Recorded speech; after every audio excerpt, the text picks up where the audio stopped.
कारण करत राहायला पाहिजे, काही ना काहीतरी ट्राय आउट करत राहायला पाहिजे, काहीतरी वेगवेगळ्या संधी एक्सप्लोर करत राहायला पाहिजे, काहीतरी शिकत राहायला पाहिजे. कारण येणारा काळ हा फक्त त्या लोकांना लक्षात ठेवेल जे लोकांनी रिस्क घेतली.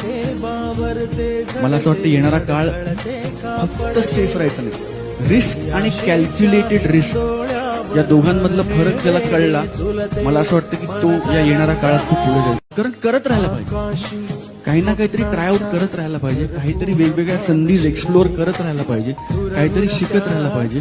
कारण येणारा काळ हा फक्त त्या लोकांना लक्षात ठेवेल जे लोकांनी रिस्क घेतली.